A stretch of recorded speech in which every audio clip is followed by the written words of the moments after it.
Welcome to MMA Fancast. My name's Luke, and I'm joined by friend of the show, Ethan, the Wolverine Goss. Ethan, welcome. Hey man, great to be here. Happy to be on. It is great having you on the show. One day you're going to have to co-host with me because you are on this show so much.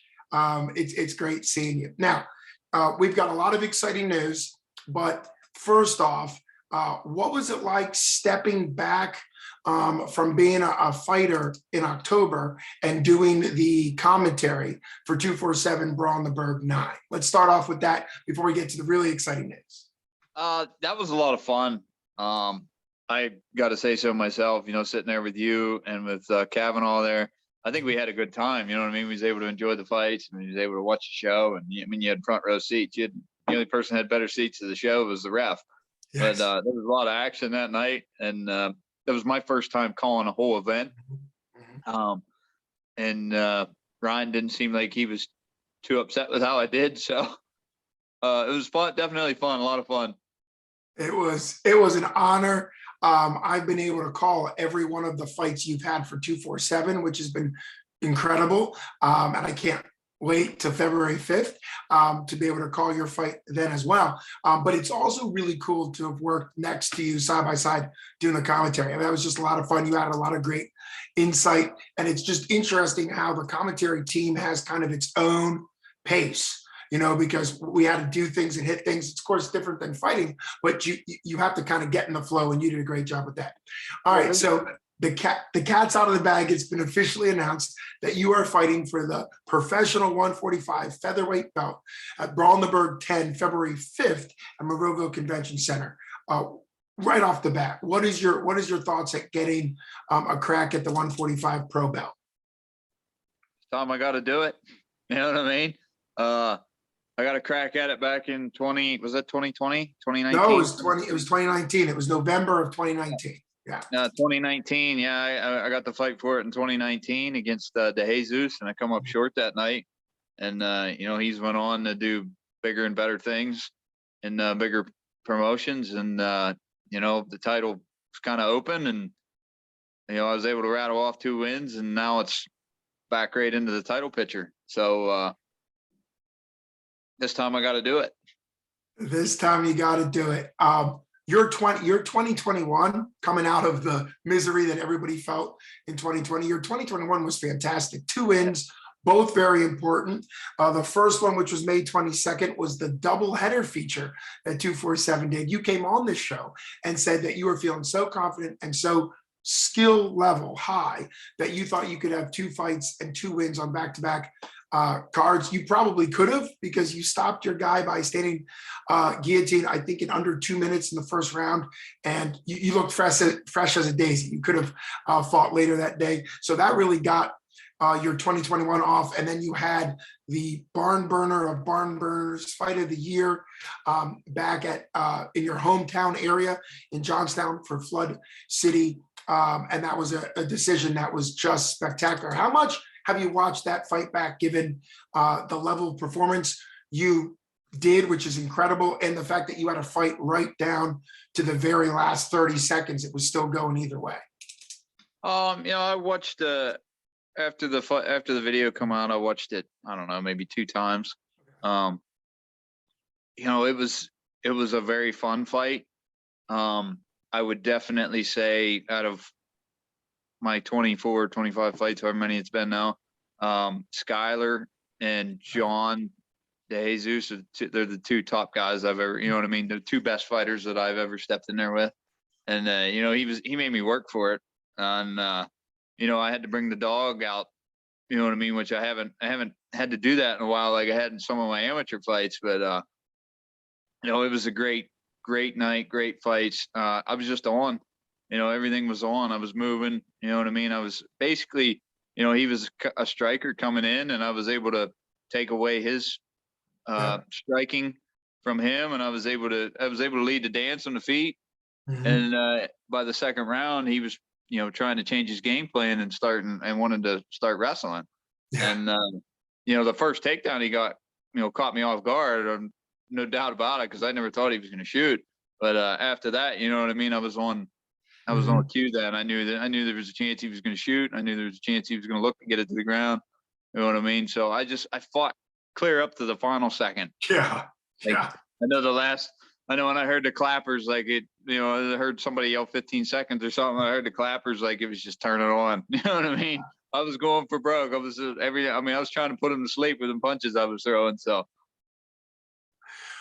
I think it's a compliment when you're a fighter and you fight somebody who's, in his case, a stand-up fighter, and you make him change game plans. I think that's a big compliment to you. But obviously in there, you didn't think he'd shoot. Later, you had that incredible lift drop takedown, which I believe was off a failed attempt on his. If I remember right, he kind of sort of locked you up and you reversed. Oh, it was off a kick. That's what it was. I caught his kick and he went to jump over my foot, the foot that I went to trip him with. And as he jumped, I just kind of like choke slammed him. Yeah, the lift slam. It all worked out great. It all worked out great for me. I was going to say, there is an incredible photo that 247 put out on Facebook of you lifting him like that. It's a great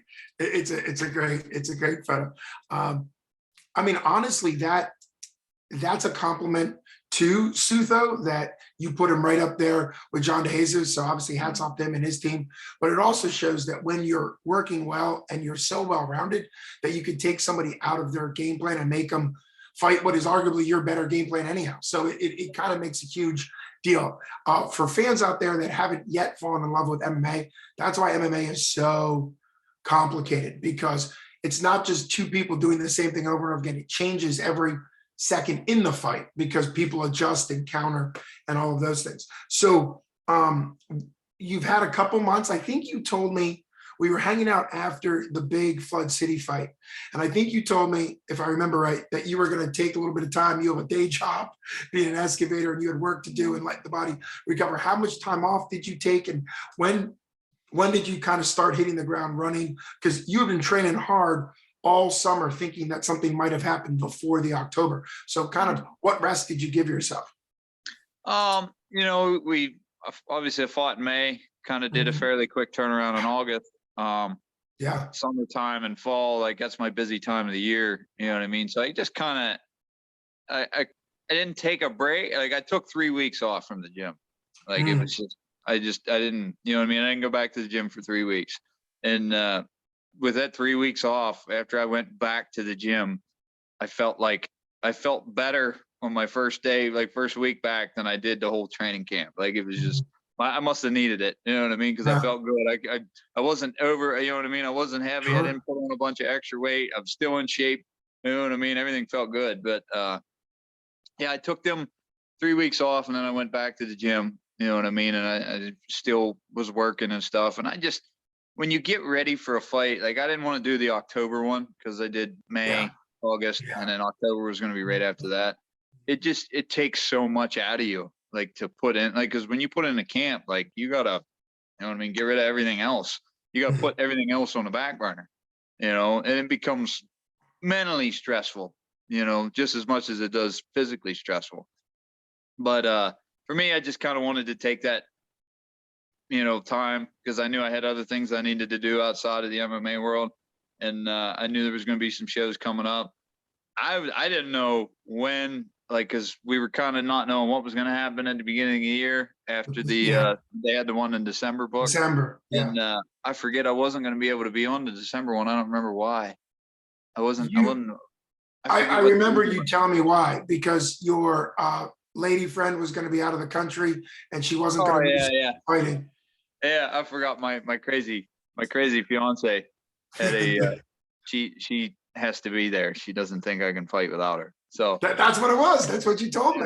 You're right. That was it. Yeah. And, that sounds embarrassing on saying it here now. No, that's why I whispered. I was like, hey, listen, you and I both have crazy fiancés. It's fine. It's good. It's good for us. Keeps us in line. Keeps us in line. Crazy. I'm not ain't, man. But yeah, so I wasn't gonna be able to be on the December ones, which I wanted to be, and I was kind of like, oh man, I didn't need to have a domestic case here at home over it. So I was like, oh man, I don't know what's gonna happen at the beginning of the year. And they weren't looking till April, but then they were booking the May one in Johnstown area after April, and it was like, well, it makes no point for me to fight in April if Johnstown's going to be in May. Well, the Right. May one's a week before my wedding. Mm. So it's like, oh man, that's going to be rough. And then they ended up coming up with the February 5th card. Yeah. And I was like, yes, perfect. I'm on it. February 5th, I went on. That is So- incredible. And congratulations to you and your fiance. Planning a wedding must be fun. So it'd also be nice after February, once you have the belt, you'll be able to kind of focus on the wedding plans as it gets closer than if you Yeah. were training for a fight right up until for the wedding. That would have been quite the test. Yeah. Well, this is exciting. February 5th is going to be great. Monroeville Convention Center is a fantastic event. It's going to be packed. The whole card is incredible. You're matched up against James Adcock. I gotta ask the question. Is this about you being the best Ethan Goss you can be, which I assume the answer is yes, and talk about that, or do you kind of have seen some of his fights? I've actually watched one of his fights because I interviewed a guy who beat him in one of his pro fights. So I've actually watched some of his pro fights myself, but I just kind of wanted you to know, like, what are your thoughts on James Adcock? He has a 7-4 record. He's actually won 5 out of his last 6, all by stoppage, a couple submissions, a couple finishes. I know pro, it's all about who you fight. It's all about the quality of opponents. And I know you fought in Bellator, you fought Jesus, you fought a ton of quality opponents, and you have just a level of skill. But what are your thoughts on your opponent for the vacant 145 belt? He's different. Like on the feet, he's a little bit unorthodox. You know what I mean, with kind of how he moves around. He looks like he switches his stances a lot. Mhm. You know what I mean? He kind of bounces back and forth. He squares up. If I had to say, I would think he'd be a little bit more of a grappler than he is anything. It looks like a lot of his fights, go to the ground or turn into a clinch match. And, that's the thing. I'm all right. We do wherever it goes. I'm all right with. I feel like I am one of the most well-rounded guys there is on the market right now.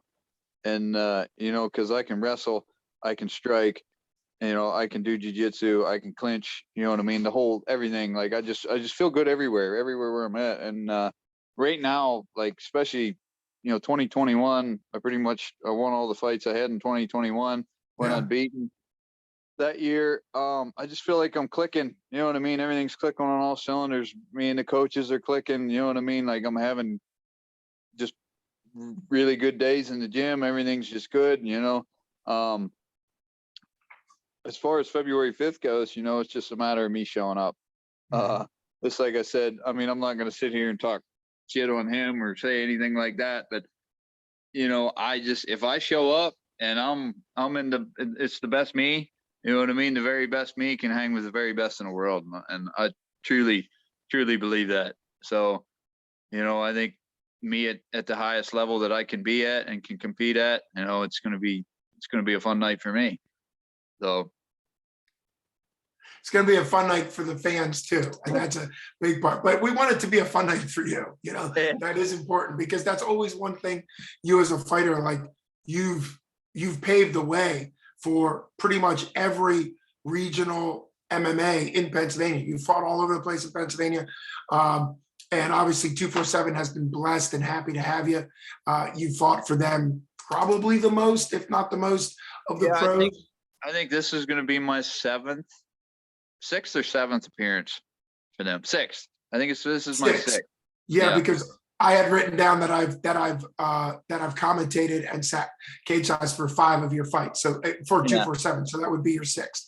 Yeah. So I mean, you found a home at 247, and you're super experienced. I think it's a great matchup because it gives you the opportunity to get back in for the 145-pound belt and show what the 2.5 years makes a difference. You're continuing to shape the Wolverine, and that's it's just a great thing to be able to see. I always encourage people, regional MMA, whether it be pro or amateur, is where the fighters come from. You can sit back and wait and only watch at the highest level, but you're missing watching the fighters develop. And you've been huge into that. The Jesus, Worthy, the other guys that have come out of 247 put on shows long before they ever made it to the more national level. So it is really exciting to see you in your kind of in the regional market, but still doing just fantastic stuff, putting on great fights. What do you kind of game plan? Like when you're talking about just getting yourself clicking, what do you really like about your two coaches? I believe you have a striking coach and a grappling coach, and kind of what no secrets or anything, but kind of what are the benefits of both Coach Ross and Coach Cassidy. Yes, I didn't. Oh man, I'm going to get in trouble. Coach Ross and Coach Cassidy. What are the benefits of working with them? Well, Ray is a animal with conditioning and cardio circuits. Like he literally, like he tried to kill us last week for this circuit that he put us through. I mean, and that's what him and his wife do for a living. They own a gym, run the gym, and they make people suffer in their workouts. And so, you know, that right there is, I mean, it sucks while you're doing it, but you know what I mean? You got everything you need there. And then Ray's a jiu-jitsu coach, you know, and he does a lot of the grappling part of it and stuff. And Darren, what clicks, I think, so well for me and Darren is Darren and I have the same fighting style. You know what I mean? Like we do the same type of stuff. We look for the same thing. And so everything we do is very similar, and it makes me very coachable for him, where I understand a lot of what he's saying, a lot of what he's trying to, you know what I mean, teach. Sure. And I'm able to pick up on it and stuff. And, you know, if the other guys fight and don't, because everybody's different, you know what I mean? Obviously, Cam's got a different style than I have, you know, but, you know, even Sheldon and Sydney, everybody's got a little bit different style. Some people were more of a get in your face kind of fighter. Other people were counter punchers. Other people were lay and pray kind of guys, whatever. And, but Darren and I are the same. Like we're same thing, same concept, but we just ever so slightly go about it a little differently. So being able to learn from him, I mean, he's such a master of his craft in coaching. And he's like, I love his style. I mean, he's like, when he's coaching you, he's basically calling you names and stuff like that. Like I kind of love that, like hard-nosed wrestling style. And he's also a wrestling coach. Obviously his boy's a state champ. Yeah, I was gonna say. The younger boy just got runner-up in states and JO states this past year. And he's doing very well in wrestling too. So, I mean, he has that like wrestling coach mentality where it's just grind. And, you know, for this camp and some in the last camp too, I spent a lot of time with Isaac out at Matt Factory. And I believe this time around, Isaac's going to be, as I plan on starting to go, like I obviously wasn't going to go this weekend with Christmas, but after this weekend was up, I plan on start going out there for the weekends with him. And I think Isaac's going to be the third man in the corner for this one. Nice. So Nice. it'll be Darren, Ray, and Isaac, and you can't, you know what I mean? As far as Pittsburgh MMA goes, Isaac's cream of the crop. Like that's it. You can't find a better guy, you know, as a human being to be in your corner than Isaac. So. Well, I mean, it's great to kind of see the development. And one of the things that Pittsburgh MMA does really well, and you just pointed out, is the coaches help other athletes. Like there's a lot of cross training between gyms. Coach Isaac, what? Promoter's worst nightmare. There's a lot of guys cross training. You know what I mean? It really is. I think that keeps Jim Mooney, the matchmaker for 247, up at night, because he tells me sometimes that he has no idea that guys are cross training. So he thinks, okay, this gym, we're golden. Calls him up, and then Isaac goes, oh no, we see him like, you know, every week. Oh crap, you know. I mean, like I get it if you're training on a daily basis, but I mean, if I train with a guy 2 or 3 times, and you want to book us to fight, like, hey, you know, it's business. We got to do what we got to do. You know what I mean? If you're on my way or I'm in your way, or if we're both set for a title shot or whatever, you know what I mean? We got to fight. You see it all the time where gyms have, you know, teammates have to fight each other. But I was gonna say, Kama Worthy, when he got his short notice to fly out to California, he fought Devontae Smith, and they were actual friends. I mean, they weren't just like passing by people, but the reality is it's a business, and it is great. I'm excited. I think the Gorilla House gym, and you were mentioning, of course, Coach Cassidy and Coach Ross, really brings out a lot of talent. You mentioned the talent that's in your gym, and also, of course, the Matt Factory and Coach Greeley. I mean, Isaac just won the adult no-gi IBBJF black belt. I mean, it's incredible. Like that's a Yeah, he competed in the 3rd degree black belt. Oh, division. okay. I didn't realize there was, Yeah, I thought it was he's just a open, monster. but Oh, yeah. he's a And it's freaking monster. incredible. It's incredible to see somebody at his level of coaching also continuing to push himself in competing himself. So it's great to see you. I'm excited to see the next chapter in your life, headed into this pro belt, but also you're getting married in May. I mean, this is exciting stuff. So congratulations to you and your fiance on that. And everybody get tickets for February 5th at Monroeville, or get the pay-per-view, because you're going to want to see Ethan the Wolverine Goss go after that belt like a Wolverine. So thanks, buddy, for taking time out. A belated Merry Christmas and a Happy New Year to you. 2022 is going to be good to you. Yeah, hey, I plan on it being good. Thanks for having me on the show, and belated Merry Christmas and Happy New Year to you guys too. Always an honor. Take care, bud. Yep, you All too, right. buddy. You got it, bud. Bye-bye.